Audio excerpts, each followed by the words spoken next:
Hi, I'm Jooya from Jooya Teaching Resources, and welcome to tonight's little video. We're going to talk about things to do with how to describe rhythm. Just trying to remember what I was talking about tonight. But yeah, we're talking about rhythm tonight, and I know I talked about it last week. So some of the things I'll refer to are part and parcel of what we're doing last week, but we're just going to go a little bit deeper into it tonight, and how you can actually use lots of different things to actually help your kids learn about rhythm and actually write about the rhythm in the music they're listening to. So I'll have next week, we'll be doing a sample on actual writing sample with rhythm, and I'm actually doing this with my classes, my year 9 and 10 classes at the moment, so that's why I like to sort of run things parallel. So that's what I'm doing at the moment in my own classroom. So let me start sharing screen so we can get this little party started, and we go slideshow. Come on, from the beginning, and let me just move that. Awesome. Okay, so as said, welcome, and we're looking at 5 easy ways to help you describe rhythm in music. Okay, so that's essentially all we are doing tonight. So welcome. I'll briefly describe what are the 8 elements of music, like I always do. I'll give a brief explanation of what those are, as well as a very brief definition of what is rhythm in music, and then we'll talk about the 5 different strategies you can use to describe rhythm in the music you are listening to. So the elements of music are, in order, alphabetical order, that is. Here we go. So it's dynamics: form, harmony, melody, rhythm, texture, timbre, and tonality. So just briefly, dynamics is how loud or soft. Form or structure is the arrangement of the order of parts. Harmony, melody, and tonality for me come under the banner of pitch, and that all just refers to how the instruments the melody and the tone. I'm just using the same words, I'm sorry, but basically how the melody is performed and how the harmony and the tonality support that melody. Okay, rhythm, I also know as duration, is basically how long or short sounds are, and that's what we're focusing on tonight. Texture is the layers of sound, the number of instruments performing at any one time. Timbre is also known as tone color or performing media, and that refers to obviously our instruments that are in the piece of music and how they are performed and what sort of techniques they're using to perform, as well as the unique sound quality that they actually have. Okay. The rhythm simply means the arrangement of notes of different lengths, often grouped and placed in time in relation to a pulse or steady beat. In other words, it's a fancy way of saying how long or short the notes are and how they are grouped together in a piece of music. So can you count them in 4s, in 2s, in 3s, in 6s, in 9s, in 12s, whatever it happens to be? And is that pulse an actual steady pulse, an irregular pulse, or a regular pulse? Is it a definite beat or an indefinite beat? They're the underlying things that come under rhythm. So this particular product here is obviously in my store over on Teachers Pay Teachers. Now I talked about this last week, and we were just talking about just the elements of music terms, the terms for rhythm. We're going to look at the actual listening worksheets as well tonight. But if you're describing rhythm, the first thing you need to be able to do is actually learn the rhythms. Okay, you can't do much unless you actually know what the rhythms actually are, what the terms are. Okay, so you need to learn those terms and definitions. So in here, you'll see that there's rhythm terms and definitions. There's you can use the mind map. So these are the 5 different ways you can do things. Learn the rhythm terms and definitions. Use the elements of music mind map for rhythm to guide your listening. Listen to the music and write about what you hear using the mind map to help you focus your listening, if you want to use that. Or use the rhythm listening worksheets and answer the questions as you listen to the music. And then also what you might want to do is turn your listening worksheets into answers into an extended piece of writing and describe the use of rhythm in music in detail. And honestly, that's where you want to go to. You want to make sure that you can do whatever all those other parts lead up to that number 5, that bonus, which is turning that information that you have from your listening into a piece of extended writing. So let's have a look at the rhythm terms.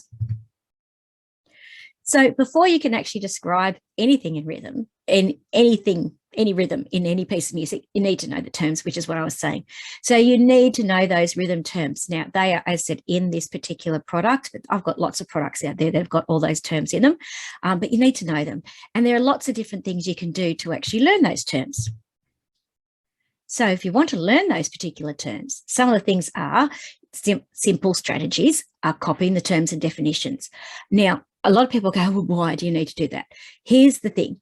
If you're actually reading it and writing it, you're actually helping it go from short-term into long-term memory by the simple act of copying and writing. Now, handwriting actually does a lot more than typing. Okay, believe it or not, you're typing. A lot of people go into another zone and don't necessarily take note of what they're actually typing. But when you're actually handwriting, you have to really concentrate. And that's a really good way to actually make sure you learn the terms. A really nice simple way is just simply copying out the definitions. Another one is to help you go, once you've done those definitions and just to learn what the terms are, is a good old bit of spelling. Again, look at the term, cover it up, write the term, uncover it and check it, see if you've got it right. Okay. And another great one to make sure that you've really cemented those the terms in your brain is write definition image, which I talked about a lot more last week. And another strategy which has the same sort of similar things, the KIM strategy, which is keyword, image, memory, or memory clue, and if you can put in a statement or sentence. Now again, I went into detail about those things last week, but the one thing is, once you know your terms, you can really describe rhythm much, much easier. Mind maps. You know, I love a good mind map. Okay, so this is one of the things, the Rhythm and Music mind maps, which is actually in the Elements of Music mind maps, again, available in my store. But you can get free versions of this over on my website, okay, at jooya.com, and I'll give you some more information about that at the end of this video. But you can get the blank ones of these, which are what is on my website, as at jooya.com. If you go there, you'll find all these things, and you'll find that you can actually use the blank mind map that you can get for free and put all this information that you can see on the screen here into that mind map. And again, it's just helping to cement what those terms and putting it into some sort of order. So you can use the mind maps, again, as said, to help you learn the terms. Now, one of the things I like to do with this is with my kids is I give them all the terms, because I use a lot of the cards. I like to use my memory cards, and I say, okay, now sort them into categories. What terms fit under rhythm? What terms fit under tempo? What fit under ostinato, etc., etc. And once they've actually got them grouped around the actual mind map, then we usually do a gallery walk and we look around and have a check with other groups in the class. And then we come back and see if we need to adjust, have a class discussion, and then they can actually write it then in for themselves. But another way you can use the mind map is if you leave it blank, okay, which is what this is then use the mind map to help you organize your thoughts while you're listening and studying a piece of music. So put on a piece of music and go, okay, what's the tempo? And simply write down what the tempo is. Can I hear any ostinatos? Yep, there's a rhythmic one right there. What's the time signature? Write down what the time signature is. Are there any accents? What's the length of notes? Can you describe them by particular instruments? What instrument's performing the beat? Is the beat definite or indefinite? What's the phrasing? And then again, what type of rhythm? So this is just a good way to help you organize your thoughts when you're listening to a piece of music, all focusing on rhythm. Then, of course, we have our listening worksheets. So these ones, again, talk about what is, relate to what you've got on those mind maps, okay? But these worksheets are leveled. So you can see here we've got the listening response worksheet 1 and then 3. Now, number 1 is a bit easier. It hasn't got as many questions. Number 3 has got quite a few more questions and just goes into a bit more detail. Now, here's the thing is, if you're a teacher watching this, you might go, okay, I've got a class full of students. Now, I know some of my kids are going to well and truly be able to cope with the questions that are on that worksheet 3. And I've got other kids that can only cope with those questions on worksheet 1. You want to be able to differentiate in the classroom, perfect way to do it. Or the other way you could use it is I tend to use those worksheet 1s for my year 7 and 8 students, and worksheet 3 one, that level is for my year 9 and 10 students. And I have a whole other set of questions that I use for my senior students in year 11 and 12. So it's up to you how you want to use those. But this is one of the best things is it gives the kids, again, a focus on what you're asking them to listen for. Because otherwise, if you're asking them to listen and discuss rhythm without giving them any direction, what will happen is they'll talk about all sorts of other things, but what you want them to actually talk about. So that's why it's really, really important that you actually give them some sort of question and guided listening. So then it really focuses where they've actually got to do it. So they've actually got to answer that question. What instrument or instruments are performing the beat? What's the tempo? What's the time signature? But you can see here, there's an awful lot of terms and terminology in there. And again, if they don't understand the terms, they're not going to be able to understand the question, and they're not going to be able to then obviously answer it. So it's really important to get those terms right first. And then, of course, we can go into extended writing.